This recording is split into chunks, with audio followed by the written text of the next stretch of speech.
Hello students, नमस्कार। Chemistry की online class में आप सब बच्चों का हार्दिक स्वागत है। मैं उम्मीद करता हूँ आप घर पे सेफ होंगे और सुरक्षित होंगे। भाई देखो भाई, अभी हाल ही में न्यूज़ आई है कि आपका जो आरबीएसई बोर्ड है वो आपका जो सिलेबस है लगभग 40%, लगभग 40% कम कर देगा, ताकि आपको जो एग्ज़ाम में काफ़ी कुछ सुविधा होने वाली है इस बार। क्योंकि लगभग मैं कहूँगा कि जुलाई, अगस्त और सितंबर 3 मंथ आपके कंप्लीट हो चुके हैं, और इस 3 मंथों की वजह से आपका जो सिलेबस है वो 40% रिड्यूस कर दिया जाएगा। जो भी रिड्यूस करेगा वो हम देख लेंगे।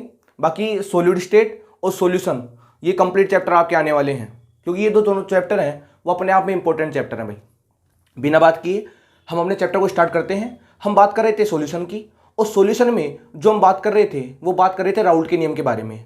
एक बार पहले आपको डेफिनेशन बता देता हूँ। पहला मैंने आपको ये बताया था कि जो राउल्ट का नियम है वो लगता है वाष्पशील घटक के ऊपर। फिर मैंने आपसे ये भी कहा था कि राउल्ट का नियम लगेगा विलयन के ऊपर, और हम जो विलयन पढ़ेंगे वो विलयन पढ़ेंगे भाई द्विअंगी विलयन, यानी बाइनरी सॉल्यूशन। और बाइनरी सॉल्यूशन क्या होता है, जिसमें एक तो अपने पास सोल्यूट होता है और एक अपने पास सॉल्वेंट होता है। मैंने आपसे कहा था कि सॉल्वेंट को हमको फिक्स रखना है, किस स्टेट में रखना है, लिक्विड स्टेट में। हम जो चेंज करेंगे वो चेंज करेंगे भाई विलय को, यानी हम जो चेंज करने वाले हैं वो चेंज करने वाले विलय को या सोल्यूट को, जिसको इंग्लिश में बोलते हैं सोल्यूट। सोल्यूट के आधार पर आपके पास राउल्ट नियम के दो केस बनेंगे। एक तो क्या होगा जिसमें विलय आपका वाष्पशील होगा और विलायक भी आपका वाष्पशील होगा। एक क्या होगा जिसमें विलय तो आपका अवाष्पशील होगा और विलायक आपका क्या होगा, वाष्पशील। दोनों ही कंडीशन में हमको कौन सा नियम लगाना है भाई, राउल्ट का नियम।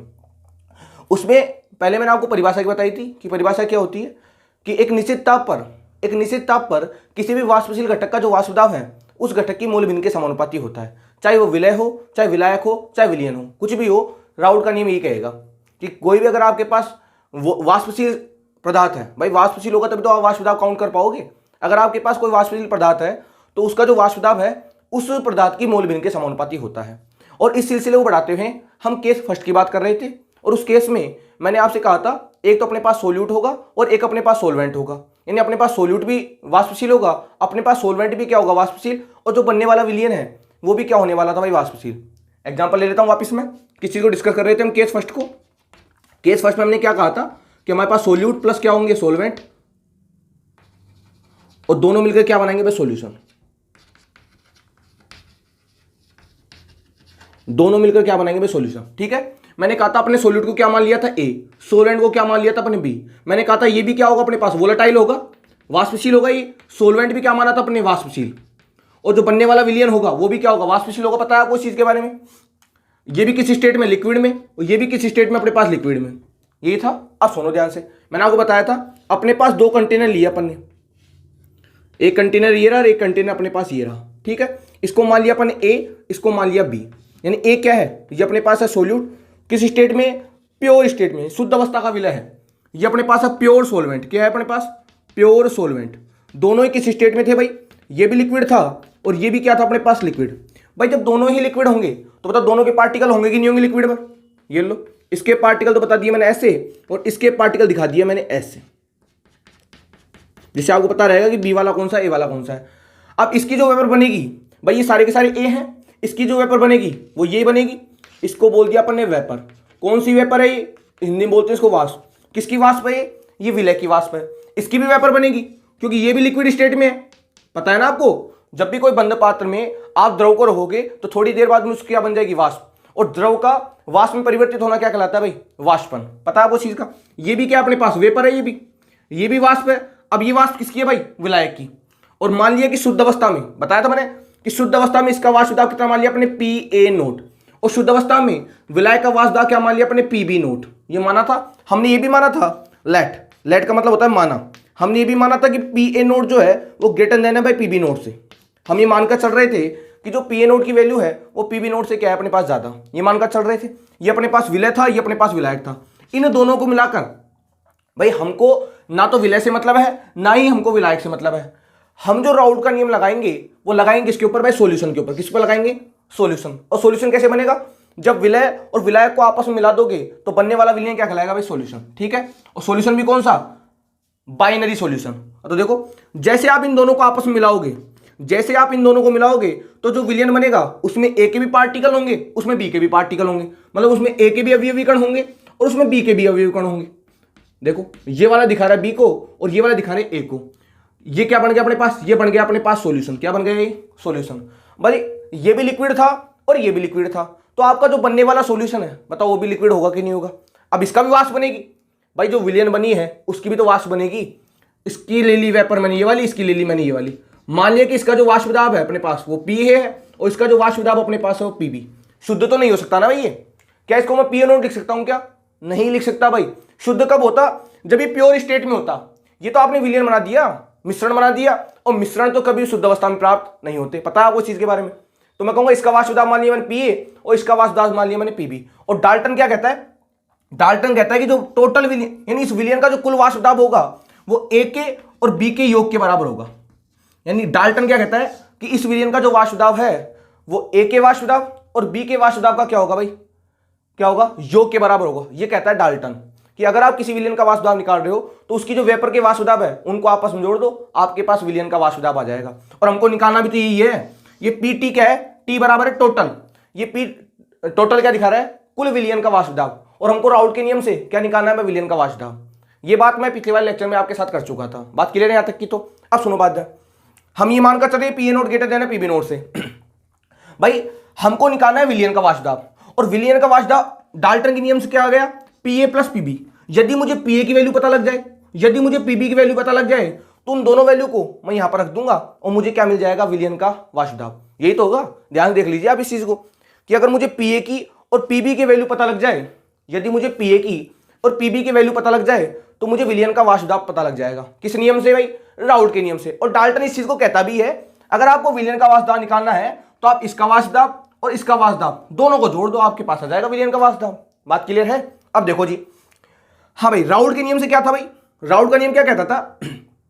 राउल्ट का नियम क्या कहता था कि मान लो अगर आपको ए का वाष्प दाब चाहिए या आपको बी का वाष्प दाब चाहिए, आपको चाहे विलय का वाष्प दाब चाहिए चाहे आपको विलायक का वाष्प दाब चाहिए, उसकी परिभाषा क्या थी कि एक निश्चित ताप पर किसी भी वाष्पशील पदार्थ का, भाई तो ये भी लिक्विड है और ये भी लिक्विड है तो ये भी वाष्पशील होगा और ये भी वाष्पशील होगा। जानते हो द्रव तो वाष्पशील होते हैं।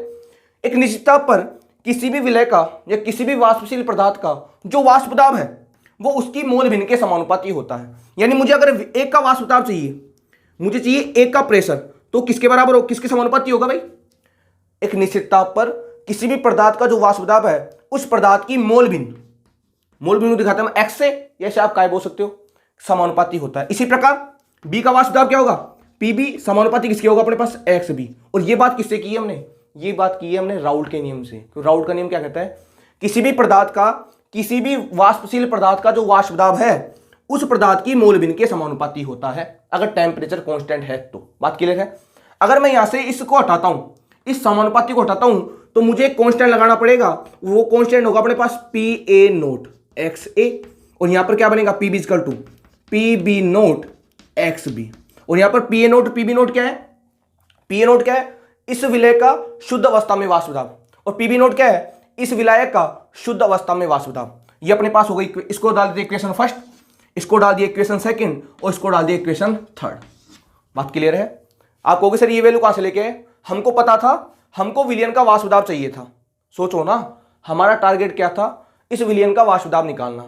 डाल्टन क्या कहता है? अगर आपको इस विलयन का वाष्प दाब चाहिए तो आप इसके अंदर जो वेपर बन रही है ए की बी की, उनके वाष्प दाब को जोड़ दो, आपके पास विलयन का वाष्प दाब आ जाएगा। और ए और बी का वाष्प दाब हम निकाल सकते हैं राउल्ट के नियम से। क्यों? राउल्ट क्या कहता है? अगर आपके पास कोई भी पदार्थ है, अगर वो वाष्पशील है तो उसका जो वाष्प दाब होगा उस पदार्थ की मोल भिन्न के समानुपाती होगा। यदि पदार्थ हमारे पास ए है तो इसका जो वाष्प दाब है इसकी मोल भिन्न के समानुपाती होगा।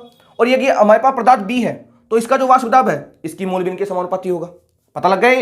ये किससे निकाला है? ये निकाला है हमने राउल्ट के नियम से। किससे निकाला है? ये राउल्ट के नियम से निकाला है हमने। ठीक है? अगर आप इसको हटाओगे तो आपको कांस्टेंट लगाना पड़ेगा। मैं लगा दिया कांस्टेंट पी ए नोट। इसको हटाओगे तो फिर कांस्टेंट लगाना पड़ेगा, इसको लगा दिया पी बी नोट। और यहां पर पी ए नोट और पी बी नोट क्या है भाई? विलय का शुद्ध अवस्था में वाष्प दाब और विलायक का शुद्ध अवस्था में वाष्प दाब। अब यहां से मेरे को पी ए की वैल्यू पता लग गई और यहां से मुझे पी बी की वैल्यू पता लग गई। इन दोनों वैल्यू को समीकरण 2 और 3 की वैल्यू कहां रख देंगे हम? समीकरण 1 में। तो जैसे इस वैल्यू को लिखोगे तो क्या आएगा? पी टी इक्वल टू क्या आ जाएगा? पी ए की जगह क्या लिख दोगे? पी की जगह क्या लिख दोगे भाई? पी ए नोट एक्स ए लिख दोगे ना। और पी बी की जगह क्या लिख दोगे? पी बी किसके बराबर है? Plus P B naught X B. बताओ लिखोगे नहीं लिखोगे? भाई हमको पता था कि जो विलयन का वाष्प दाब है वो ए के और बी के वाष्प दाब के योग के बराबर होता है। हमको पी ए की वैल्यू पता लग गई, पी ए नोट एक्स ए लिख दी वैल्यू को। हमको पी बी की वैल्यू पता लग गई, P B naught X B लिख दी वैल्यू को। यहां तक बात पता लग गई आप। अब क्या जानते हो आप, हम जानते हैं कि x A plus x B बराबर 1 होता है। बताओ जानते ही नहीं जानते? पता है ना कि विलय और विलय की जो मूल भिन्नों का जो योग है वो 1 के बराबर होता है। ये पढ़ाया था मैंने आपको सांद्रता इकाई में। तो अगर मुझे एक्स बी की वैल्यू चाहिए, यदि मुझे एक्स बी की वैल्यू चाहिए तो क्या हो जाएगा 1 माइनस एक्स ए।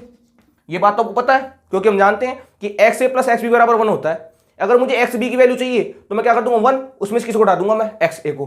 तो इस वैल्यू को मैं यहां रख सकता हूं एक्स बी की जगह।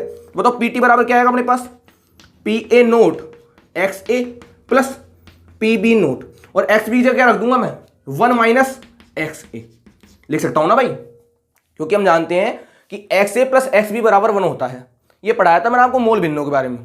मोल भिन्न के बारे में बताया था ना कि मोल भिन्नों का जो योग है विलय और विलय की मोल भिन्नों का योग 1 के बराबर होता है। मैंने आपको ये भी बताया था कि हमेशा मोल भिन्न का मान या तो 1 से कम होगा या बराबर 1 होगा। और एक बात आपको और बताई थी कि मोल भिन्नों का जो अनुपात है वो उनके मोलों के अनुपात के बराबर होता है। 3 बात बताई थी, उसमें से एक बात हमको क्या पता थी कि x A plus x B बराबर 1 होता है।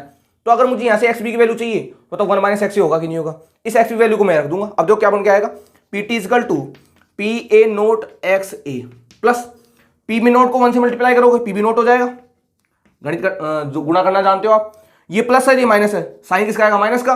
और पी बी नोट को जब एक्स से मल्टीप्लाई करोगे तो क्या आ जाएगा मेरे पास पी बी नोट एक्स। यहां तक कोई डाउट तो नहीं है, इसमें कोई शंका तो नहीं है आपको, क्योंकि एक्स बी की वैल्यू क्या थी हमारे पास 1 माइनस एक्स है। इस वैल्यू को पुट कर दिया यहाँ पर, तो पी बी को मल्टीप्लाई करोगे 1 से तो पी बी हो जाएगा, प्लस और माइनस माइनस हो जाएगा, और पी बी को मल्टीप्लाई पी बी नोट को मल्टीप्लाई करोगे एक्स से तो पी बी नोट एक्स आ जाएगा। अब देखो अगर इस पी बी नोट को मैं इधर निकाल लूं तो पी टी इक्वल क्या आ जाएगा पी बी नोट, निकालिए ना पी बी नोट, प्लस की वैल्यू उसको बाहर निकाल ली, ये प्लस में है इसको लिख दिया P A naught X A, ये वैल्यू किस में माइनस में, minus P B naught X A. ऊपर लिख देता हूं जिससे आपको पूरी क्लियर हो जाएगी बात। ये बात तो हमको पढ़ ली, पहले पढ़ चुके थे भाई। हमारे पास क्या थी, देखो हमारे पास कहां तक आ गए, वापस लिख देता हूं इस इक्वेशन को। हमारे पास था P T equal to P A naught X A plus P B naught X B. यहां तक आ गए थे हम, क्योंकि हमको पता था पी टी इक्वल टू क्या था अपने पास P A plus P B. ये तो था अपने पास P A plus P B. P A की वैल्यू थी P A naught X A Raoult के नियम से, पी बी की वैल्यू क्या थी P B naught X B Raoult के नियम से। हम क्या जानते थे, हम जानते थे x A plus x B बराबर 1 होता है। तो एक्स बी की वैल्यू क्या होगी अपने पास 1 माइनस एक्स होगी। इस एक्स बी वैल्यू को यहां रख दिया तो क्या आएगा अपने पास P T equal to P A naught X A plus P B naught 1 minus X आएगा। ये आप सोल्व कर लो इसको, तो पी टी अपने पास क्या जाएगा P A naught X A plus P B naught को 1 से मल्टीप्लाई करोगे तो अपने पास क्या जाएगा P B naught, plus minus बराबर माइनस हो जाएगा, पी बी नोट को एक्स से मल्टीप्लाई करो तो क्या जाएगा पी बी नोट एक्स। यहां तो कोई परेशानी नहीं है किसी को, बस मैथमेटिक्स लगाइए। तो बताओ पी टी बराबर क्या आएगा अपने पास। अब देखो इस वैल्यू को लिख रहा हूं मैं आगे, लिख दिया आगे, ये वैल्यू प्लस में P A naught x, rearrange कर रहा हूं इक्वेशन को, ये वैल्यू किसमें माइनस में, minus P B naught X A. अरे कुछ नहीं किया ना भाई, इस पी बी नोट को आगे लिख दिया, ये वैल्यू पॉजिटिव लिख दी, ये नेगेटिव लिख दी। इससे क्या हमको सुविधा हो जाएगी, थोड़ी सी सुविधा क्या हो जाएगी देखो आप ध्यान से। तो पी टी बराबर क्या हो जाएगा अपने पास, हाँ भाई ये तो पी बी नोट ऐसे कैसे रहेगा यहाँ पर, यहाँ से देखो आप, यहाँ से एक्स ए कॉमन ले सकता हूँ मैं, एक्स इसमें भी है एक्स इसमें भी है, तो यहाँ पर क्या बनेगा P A naught minus P B naught, और ब्रैकेट के बाहर क्या आ जाएगा अपने पास एक्स ए। आएगा नहीं आएगा। अगर भाई यहाँ से मैं एक्स ए कॉमन ले लूंगा तो यहाँ पर क्या बचेगा पी ए नोट माइनस क्या बचेगा पी बी नोट, बाहर क्या जाएगा एक्स ए। ये अपने पास आ गई इक्वेशन नंबर 4। कौन सी आ गई अपने पास, इक्वेशन नंबर 4। बात क्लियर है। और ये इक्वेशन कब आएगी, जब P A naught greater than होगा अपने पास पी बी नोट। ये इक्वेशन कब आएगी, जब अपने पास P A naught greater than होगा अपने पी बी नोट पे। ध्यान से देख लीजिए इक्वेशन को, ये कहलाती है राउल्ट के केस नंबर फर्स्ट की इक्वेशन। ये क्या कहलाती है, राउल्ट के केस नंबर फर्स्ट की इक्वेशन।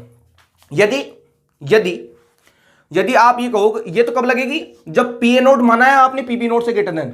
यदि आप ये मानो कि सर पी बी नोट तो ग्रेटर देन है पी ए नोट से, तो इस इक्वेशन क्या कर दोगे, देखो आप छोटा सा चेंज होगा बस, जहां बी है वहां ए कर देना, यहां पी ए नोट आ जाएगा, यहां क्या आ जाएगा मेरे पास पी बी नोट आ जाएगा, माइनस यहां क्या आ जाएगा मेरे पास पी ए नोट आ जाएगा, मल्टीप्लाई किससे कर दोगे एक्स बी से। ये इक्वेशन आ जाएगी 5। बस ये इतना सा चेंज होगा। अगर आप इसको मानकर चल रहे हो तो इक्वेशन अपने पास ये आएगी, ये प्लस का साइन है जाना ना, इक्वेशन ये आएगी। अगर आप पी ए नोट को greater than P B naught से मान के चल रहे हो तो अपने पास इक्वेशन ये आएगी। 2 इक्वेशन बन के आएगी, एक इक्वेशन तो ये बन सकती है और एक इक्वेशन अपने पास ये बन सकती है। 2 ही समीकरण बन सकते हैं अपने पास, या तो अपने पास ये बनेगा या अपने पास ये बनेगा। बात क्लियर है? बात समझ में आ गई आपको? मैं क्या कहना चाहता हूँ, या तो अपने पास ये बनेगी या अपने पास ये बनेगी। ये कब बनेगी? जब P A naught greater than होगा पी बी नोट से। ये कब बनेगी? जब P B naught greater than होगा अपने पास पी ए नोट से। क्लियर? तो ये अपने पास थी राउल्ट के नियम की केस फर्स्ट की इक्वेशन। ध्यान से देख लो पहले आप इस इक्वेशन को कि इक्वेशन क्या कहना चाहती है। ये अपने पास राउल्ट के नियम फर्स्ट के केस की इक्वेशन। पता लग गया आपको इक्वेशन क्या है? इक्वेशन निकालना बिल्कुल आसान है भाई। हमको पता था डाल्टन के नियम से कि पी टी इक्वल टू क्या होगा, P A plus P B. हमने पी और पी बी की वैल्यू निकाल ली राउल्ट के नियम से। उस वैल्यू को मैंने यहाँ पे पुट कर दिया, पुट करके रीअरेंज करके इस इक्वेशन को लेके आ गई। ये वैल्यू कब थी? जब P A naught greater then था पी बी नोट से। ये वैल्यू कब आएगी? जब आप मान के चलोगे P B naught greater than अपने पास पी ए नोट से। बात क्लियर है? यहां तक बात समझ आएगी। अब मैं बनाता हूं इसका ग्राफ। क्या बनाएंगे? इसका ग्राफ। और ग्राफ बनाना बिल्कुल आसान है, ध्यान से समझना ग्राफ को। ये इक्वेशन तो शायद आपको समझ में आ गई होगी, और ये इक्वेशन किस प्रकार बनाई है ये भी मैंने आपके साथ डिस्कस कर दिया है। ठीक है, अब बनाते हैं इसका ग्राफ। क्या बनाते हैं? ग्राफ। और ग्राफ बनाने के लिए मुझको 3 इक्वेशन की मदद चाहिए भाई। देखो कौन कौन सी इक्वेशन लिख देता हूं। एक तो ये चाहिए हमको, एक तो ये ले लेंगे, चाहे ये ले लो चाहे ये ले लो, बात तो एक ही है। बस चेंज क्या होगा, यहां पर P A naught greater than P B naught था, यहां पर क्या है P B naught greater than P A naught. एक इक्वेशन हमको चाहिए कौन सी? पी ए वाली। पी ए बराबर क्या था अपने पास? हमारे पास था P A naught X A. P B बराबर क्या था? P B naught X B. और एक अपने पास इक्वेशन कौन सी अपने पी टी वाली। पी टी बराबर क्या है अपने पास? P B naught plus P A naught minus P B naught X. इन 3 इक्वेशन से हमको काम है, और इन 3 समीकरण से हमको ग्राफ बनाना है राउल्ट के नियम का केस फर्स्ट का। कि जो ग्राफ बनेगा वो ग्राफ कैसे बनेगा। ये इक्वेशन ले ली मैंने 1, ये ले ली मैंने सेकंड, और ये मान ली मैंने थर्ड इक्वेशन। अब देखो इस इक्वेशन से हम ग्राफ बनाएंगे भाई। थोड़ा माइक सेट कर लेता हूं। इस इक्वेशन से हम क्या बनाएंगे भाई? ग्राफ। अब देखो ध्यान से, पहले मैं ले रहा हूं इक्वेशन नंबर फर्स्ट को। हम बात कर रहे हैं इक्वेशन नंबर फर्स्ट की। भाई आप देखो, अगर आपको इक्वेशन नंबर फर्स्ट दिख रही है तो देखो ये इक्वेशन क्या है अपने पास? P A equal to P A naught X A. ये जो इक्वेशन है वो फॉलो कर रही है y equal to M X को। किसको फॉलो कर रही है? y equal to M X को। अब मैथ वाले बंदे तो समझ गए होंगे इसको, लेकिन बायोलॉजी वाले बच्चों को ये बात समझ में नहीं आएगी कि sir y equal to M X क्या है। लेकिन मैंने आपसे कहा है आपको टेंशन लेने की आवश्यकता नहीं है। जब मैं पढ़ाऊंगा आपको चैप्टर नंबर 4 केमिकल काइनेटिक्स, वहां पर मैं ग्राफ की बात कर लूंगा। और मैं बताया था जब भी y equal to M X होता है तो ग्राफ कैसा बनता है अपने पास? Straight line. बताया था ना, यहां पर लेते हैं हम y और यहां पे लेते हैं अपने x, और ये स्लोप किसके बराबर होती है अपने पास? होती है m के बराबर। ये बताया था मैंने आपको जब मैंने आपको हेनरी का नियम पढ़ाया था। तो बताया था अगर ग्राफ अगर आप मान लो आपके पास इक्वेशन ऐसी आ रही है y equal to M X, तो यहां पर लिख देना आप y, यहां पर लिख देना आप x, और ये जो स्लोप बनेगी ये वाली, ये किसके बराबर होगी अपने पास? m के बराबर। बात क्लियर है? इतनी सी बात आपको ध्यान रखनी है। कैसे आते हैं ग्राफ ये डिस्कस करूंगा जब पढ़ाऊंगा मैं आपको केमिकल काइनेटिक्स। अभी तक तो आप ये समझ लो कि इक्वेशन किसको फॉलो कर रही है? y equal to M X को। मतलब इसका ग्राफ भी कैसे बनेगा? ऐसे बनेगा। तो देखो ये equation y equal to M X को फॉलो करी है, तो बताओ ये भी करेगी नहीं करेगी? y equal to M X. भाई ये दोनों इक्वेशन एक ही तो इक्वेशन फॉलो करेंगी। ये भी y equal to M X है, और ये भी क्या होगा? y equal to M X होगा कि नहीं होगा? अब देखो कैसे बनाएंगे ग्राफ। ग्राफ बनाना बिल्कुल सिंपल है भाई। ग्राफ आपके सामने बना दूंगा बिल्कुल। y की जगह क्या लिख देंगे हम? पी ए लिख दिया। x की जगह क्या लिख देंगे हम? एक्स ए। क्या लिख देंगे यहां पर? एक्स ए। ठीक है, अब सुनो x की जगह क्या लिख देंगे भाई? x, ये x एक्सिस है ना अपने पास, इसकी जगह क्या लिख देंगे हम? x ए, क्योंकि हमें पता था x यहां आएगा। इसकी जगह क्या लिख देंगे? पी ए, y की जगह, और ये अपने पास आएगा पी ए नोट। जो कैसे आएगा हम जानते हैं, इस पॉइंट पर x ए की वैल्यू कितनी माननी है हमको? 0 जानते हैं हम। और x से ज्यादा कितना हो सकता है अपने पास? 1। तो मान लेंगे x से इस पॉइंट पर कितना है अपने पास? 1 होगा कि नहीं होगा भाई? 0 से 1 ही तो चलेगा, या तो 0 होगा या 1 होगा, इसके ज्यादा को तो हो नहीं सकता। बात क्लियर है कि नहीं? तो x से बराबर कितना मान लिया मैंने? 0। अगर सोचो अगर मैं x से बराबर 0 लेके चल रहा हूं तो इस इक्वेशन में मेरे को 0 रखना पड़ेगा। अगर x से बराबर 0 है तो यहां पर 0 रखो आप। जैसे आप यहां पर 0 रखोगे तो बताओ पी ए की वैल्यू कितनी आ जाएगी? 0 आएगी नहीं आएगी? सोचो ना, अगर इस इक्वेशन में मैं x से बराबर 0 रख दूं, क्योंकि इस पॉइंट पर 0 है, और मान लिया कि ये पॉइंट है जहां पर x की वैल्यू कितनी है मेरे पास? 1 है। अगर आप x से बराबर 0 रखोगे तो x की वैल्यू यहां पे 0 हो जाएगी। तो मैं कहूंगा पी ए नोट को 0 से मल्टीप्लाई करो, 0 तो आएगा। तो बताओ पी ए की वैल्यू कितनी आ जाएगी मेरे पास? 0 आएगी नहीं आएगी? मतलब हमारे पास एक पॉइंट तैयार हो गया कि जब x से बराबर 0 होगा तो पी ए बराबर क्या होगा? 0। अरे देख लो ना आप, यहां पे अगर आपने यहां पर x ए की वैल्यू 0 रख दी तो पी ए की वैल्यू कितनी हो जाएगी? 0। तो अगर x से बराबर 0 है तो बताओ यहां पर पी ए बराबर क्या होगा? 0 होगा कि नहीं होगा? अब सोचो अगर मान लो मेरे पास x से बराबर 1 है तो यहां पुट करो x से बराबर 1। अगर आपने एक्स ए बराबर 1 रख दिया तो बताओ पी ए बराबर क्या हो जाएगा, पी ए नोट होगा कि नहीं होगा भाई। अगर आप एक्स ए बराबर 1 रखोगे तो 1 को मल्टीप्लाई कर दो पी ए नोट से, तो बताओ 1 को जब पी ए नोट से मल्टीप्लाई करोगे तो बताओ पी ए नोट आएगा नहीं आएगा। मतलब अगर मैं यहां पर एक रेखा, अगर मान लो यहां पर मैं एक लाइन खींच दूं, ऐसे खींच दी लाइन, अगर आपने एक्स ए बराबर 1 रखा है तो यहां पर पुट करो 1। जैसे आप यहां पर एक्स ए बराबर 1 करोगे तो पी ए बराबर किसकी हो जाएगा, पी ए नोट। तो मान लिया यहां पर पी ए बराबर, यहां पर इस पॉइंट पर क्या हो गया, पी ए नोट। जीरो तो नहीं होगा ना कुछ वैल्यू होगी, और वो वैल्यू कितनी बनेगा, पी ए नोट। मान लिया कि इस पॉइंट पर क्या बनेगा, पी ए नोट। और जानते हो ग्राफ कैसे बनते हैं, हमारे पास 2 पॉइंट आ गया, एक पॉइंट तो हमारे पास आ गया ये, और एक पॉइंट हमारे पास आ गया, तो इन दोनों पॉइंटों को मिला दूं, मैं मिला दूं इन दोनों पॉइंटों को, बताओ कि लाइन क्लियर हो रही कि नहीं हो रही। बन गया ग्राफ हमारे पास। और हम जानते भी थी, हम ये भी जानते थे कि हमारा जो ग्राफ आएगा इस प्रकार का आएगा। देखो बन के आ गया ना ग्राफ हमारे पास। एक बार फिर बता देता हूं, इस वैल्यू को तो यहां लिखते हैं, पी इजकल तो अपने पास हो गया पी ए नोट एक्स ए। हम जानते हैं इस पॉइंट पर एक्स ए बराबर 0 होगा। अगर एक्स ए बराबर 0 है, यदि एक्स ए बराबर 0 होगा तो बताओ पी ए बराबर 0 होगा कि नहीं होगा। पुट कर लो ना वैल्यू एक्स ए की। अगर आपने एक्स ए बराबर 0 रखा तो पी ए बराबर भी क्या हो जाएगा, 0। तो बताओ 0 आएगा कि नहीं आएगा, क्योंकि ये वैल्यू किसको दिखा रही है, पी ए को। तो पी ए की वैल्यू कितनी है, 0 आएगी। अगर आप एक्स ए बराबर 1 रखोगे, अगर आपने एक्स ए बराबर 1 रखा तो बताओ पी ए बराबर क्या हो जाएगा अपने पास, पी ए नोट। तो देखो अगर एक्स ए बराबर 1 रखा तो मान लिया कि इस पॉइंट पर पी ए नोट है, डाल दिया पी ए नोट। बात क्लियर है। तो ये तो अपने बन गया पहली वाली इक्वेशन का ग्राफ। तो ये ग्राफ किसको दिखा रहा है, ये ग्राफ दिखा रहा है पी ए को। किसको दिखा रहा है, पी ए को। अब किसका बनाएंगे, इसी में हम किसका बना देंगे, इसी में बना देंगे हम पीबी का। किसका बना देंगे हम, पीबी का। तो कैसे बनाएंगे पीबी का, देखो हम जानते थे, हम क्या जानते थे भाई, x A plus x B बराबर 1 होता है। हम क्या जानते थे, x A plus x B बराबर 1 होता है। जानते हो ना इस चीज को। तो आप हम क्या जानते हैं कि x A plus x B बराबर 1 होता है। अब सुनो, इस पॉइंट पर एक्स ए बराबर 0 है। हम ये देखना चाहते हैं कि इस पॉइंट पर एक्स बी की वैल्यू कितनी होगी और इस पॉइंट पर एक्स बी की वैल्यू कितनी होगी। मुझको इसी ग्राफ में एक्स ए भी बनाना है और एक्स बी बनाना है। इस पॉइंट पर एक्स ए बराबर 0 है तो 0 प्लस एक्स बी बराबर 1, तो एक्स बी बराबर कितना आएगा, 1 आएगा नहीं आएगा। मतलब यहां पर एक्स बी की वैल्यू कितनी होने वाली है, 1। तो यहां पर कितनी होगी, यहां पर एक्स ए बराबर 1 है तो 1 डाल दो, 1 1 1, बताओ 0 जाएगा नहीं जाएगा, निकालना जानते हो ना। अरे भाई मुझे इसी ग्राफ में इस पीबी का ग्राफ भी बनाना है। तो हम जानते हैं कि x A plus x B बराबर 1 होता है। तो इस पॉइंट पर अगर एक्स ए बराबर 0 है तो 0 को रख दो यहां पर, एक्स बी वैल्यू बताओ 1 आएगी नहीं आएगी, आ गई 1। और अगर एक्स बी बराबर, अगर एक्स ए बराबर 1 है तो क्या बन के आएगा अपने पास, 1 प्लस एक्स बी बराबर 1, तो एक्स बी बराबर क्या आ जाएगा अपने पास, 0 आएगा नहीं आएगा, लिख दिया 0। अब निकालो अपना फॉर्मूला। फॉर्मूला कौन सा अपने पास, P B equal to P B naught X B, यही तो है। अब रखो, अगर एक्स बी बराबर 0 है, अगर एक्स बी बराबर 0 हुआ तो बताओ पीबी बराबर क्या हो जाएगा, पीबी नोट होगा, वो पीबी बराबर क्या हो जाएगा, 0 होगा कि नहीं होगा। अगर एक्स बी बराबर 0 है तो बताओ पीबी बराबर 0 होगा कि नहीं होगा। तो देखो एक्स बी बराबर 0 है तो मैं कहूँ इस पॉइंट पर क्या बनेगा अपने पास, क्या बनेगा अपने पास, पीबी होगी कि नहीं होगी वैल्यू। ये वैल्यू किसको दिखाएगी अपने पास, ये दिखाएगी अपने पास पीबी को। किसको दिखाएगी अपने पास, पीबी को, क्योंकि पीबी में कितना हो जाएगा अपने पास, 0 हो जाएगा। बात क्लियर है। अगर मान लो एक्स बी बराबर 1 हुआ तो पीबी बराबर क्या हो जाएगा, पीबी नोट। तो देखो अगर एक्स बी बराबर 1 है तो पीबी बराबर क्या होगा, पीबी नोट। उस पीबी नोट को मैं लिखाऊंगा यहाँ पर, भाई कुछ ना कुछ तो वैल्यू होगी ना उसकी। अब आप सोच रहे होंगे कि सर आपने पी ए नोट को तो ऊपर कर दिया और पीबी नोट को नीचे कर दिया, क्योंकि हम क्या मानकर चल रहे हैं, हम मानकर चल रहे हैं कि P A naught greater then है पीबी नोट से। हम ये मानकर चल रहे हैं कि जो पी ए नोट है वो किससे बड़ा है भाई, पीबी नोट से। तो पी ए नोट की वैल्यू ज्यादा होगी और पीबी नोट की वैल्यू क्या होगी, कम। तो देखो पी ए नोट को तो मैंने ऊपर ले लिया और पीबी नोट को क्या ले लिया मैंने, नीचे। अब देखो हमारे पास 2 पॉइंट बन गए, एक पॉइंट हमारे पास ये आया और एक पॉइंट हमारे पास ये आया। तो बताओ दोनों को जोड़ूंगा नहीं जोड़ूंगा, बताओ ये वैल्यू किसको दिखाएगी अपने पास, पीबी को। किसको दिखाएगी, ये ग्राफ आ गया पीबी का, ये ग्राफ आ गया अपने पास पीए का। वापिस समझ लो ध्यान से, अगर बात क्लियर नहीं है तो एक बार फिर ध्यान से देखो आप इस ग्राफ को।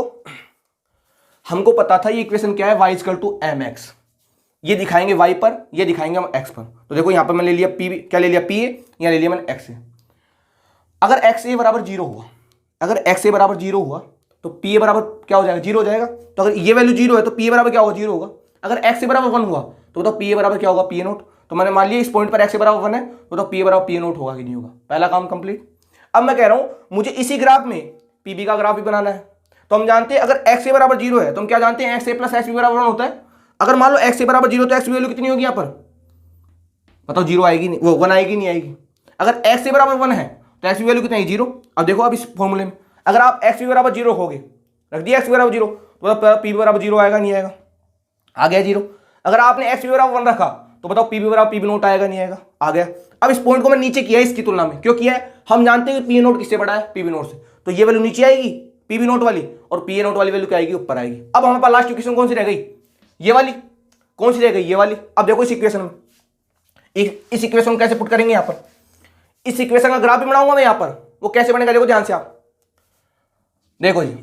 अगर मान लो मेरे पास एक्स ए बराबर 0 है, क्योंकि इसमें तो हमको एक्स ए मिल रहा है, एक्स भी तो मिल ही नहीं रहा ना, तो हमको वैल्यू किसकी पुट करनी पड़ेगी? एक्स ए की। अगर एक्स ए बराबर 0 है तो देखो ये पूरी वैल्यू क्या हो जाएगी? 0 हो जाएगी नहीं हो जाएगी? तो बताओ पी टी किसके बराबर जाएगा अपने पास? पी बी नोट की। अगर एक्स ए बराबर 0 है तो 0 को इससे मल्टीप्लाई करो 0 आ जाएगा, तो पी टी किसके बराबर हो जाएगा अपना? पी बी नोट के। तो देखो अगर एक्स ए बराबर 0 है तो पी टी किसके बराबर हो जाएगा अपने पास? पी बी नोट के। पहला पॉइंट मिल गया हमको कि पी टी किसके बराबर हो जाएगा अपना? पी बी नोट के। अगर मान लो एक्स ए बराबर 1 है, कितना हमारे पास? एक्स ए बराबर 1। अगर एक्स ए बराबर 1 हुआ तो हमारे पास क्या बन के आएगा? P T equal to P B naught plus P A naught minus P B naught. इससे कैंसिल होगा भी नहीं होगा? मतलब पी टी बराबर क्या आ जाएगा हमारे पास? P A note. यानी अगर आपके पास एक्स ए बराबर 1 है तो पी टी किसके बराबर होगा? पी ए नोट की। मतलब दूसरा पॉइंट हमारे पास ये मिल गया। बताओ 2 पॉइंट मिले कि नहीं मिले हमको? इन पॉइंटों को जोड़ दो आपस में। जैसे जोड़ोगे बताओ किसका ग्राफ आ जाएगा? P T equal to P A plus P B का। किसका आ जाएगा ये? P A plus P B का। ये दिखाता है राउल्ट के नियम का ग्राफ। कौन सा ग्राफ है? राउल्ट के नियम का ग्राफ। समझ में आ गया आपको? पुट कर लो ना वैल्यू यहां पर। अगर आपने एक्स ए बराबर 0 रखा तो पी टी किसके बराबर हो जाएगा? पी बी नोट के। देखो अगर एक्स ए बराबर 0 है तो पी टी किसके बराबर हो जाएगा? पी बी नोट के। तो यही तो पॉइंट था पी बी नोट वाला। अगर एक्स ए बराबर 1 है तो पी टी किसके बराबर हो जाएगा? पी नोट के। तो देखो अगर एक्स ए बराबर 1 है तो किसके बराबर हो जाएगा? पी ए नोट के। तो एक पॉइंट तो मुझको मिल गया ये, और एक पॉइंट मुझको मिल गया ये। दोनों पॉइंटों को जोड़ दूंगा, बताओ ग्राफ बन के आएगा नहीं आएगा? ये ग्राफ किसका दिखा रहा है हमको? ये दिखा रहा है हमको ग्राफ पी टी का। और ये पूरा का पूरा ग्राफ किसका है? ये पूरा का पूरा ग्राफ दिखाता है राउल्ट के नियम। किसको दिखाता है भाई? राउल्ट के नियम। ध्यान से देख लीजिए इस ग्राफ को। ये पूरा का पूरा ग्राफ किसका है अपने पास? राउल्ट के नियम का ग्राफ। और ये ग्राफ कैसे बना मैंने आपके साथ डिस्कस कर दिया है। अगले वाले लेक्चर में एक बार फिर से इस ग्राफ को बनाने की कोशिश करेंगे, लेकिन मैं उम्मीद करता हूं आपको ये ग्राफ समझ में आ गया होगा कि ये ग्राफ हमने किस प्रकार बनाया है। आपको ये भी समझ में आ गया होगा कि ये हमने मान के चला है कि एक्स ए बराबर यहाँ पर 0 है, तो एक्स बी बराबर 1 कैसे आएगा? हम जानते हैं x A plus x B बराबर 1 होता है। अगर ये वैल्यू 0 मानी है तो एक्स बी अपने आप कितना हो जाएगा? 1 हो जाएगा। इसी प्रकार ये निकाल लोगे। ग्राफ प्लॉट करना तो फिर आसान है ना, वैल्यू पुट करो, ग्राफ अपने आप में क्या जाएगा। बात क्लियर है? आज के लिए जो है इतना ही। धन्यवाद। अगले वाले लेक्चर में बात करेंगे हम केस सेकंड की। ये पहला केस आपका कंप्लीट हो गया, और इस केस में हमारे पास 3 इक्वेशन काम की थी, पी ए की, पी बी की और पी टी की। बात क्लियर है? शायद उम्मीद करता हूँ आपको ये कॉन्सेप्ट क्लियर हो गया होगा। अगर फिर भी कोई डाउट आता है तो आप मुझसे पर्सनली शेयर कर सकते हो। बस ग्राफ बनाना बिल्कुल आसान है भाई। देख लो आपके सामने तुरंत बना दिया मैंने ग्राफ। और ये नीचे क्यों रखा है मैंने? क्योंकि मैं कह रहा हूँ कि पी ए नोट किससे बड़ा है? पी बी नोट से। तो पी ए नोट को ऊपर रखेंगे और पी बी नोट को नीचे रखेंगे। मान लो आप ऐसे करते कि सर हम तो ये मानकर चलेंगे P B naught greater than P A naught, तो पी बी नोट ऊपर हो जाता और पी ए नोट की वैल्यू क्या आ जाती है? नीचे। फिर ग्राफ कुछ ऐसा आता, ये थोड़ा पी बी नोट ऊपर हो जाता, पी ए नोट थोड़ा नीचे हो जाता। बस थोड़ा ज़्यादा टाइम नहीं होता, बस इतना सा होता। बात क्लियर है? बात करेंगे मैं नेक्स्ट वाले लेक्चर।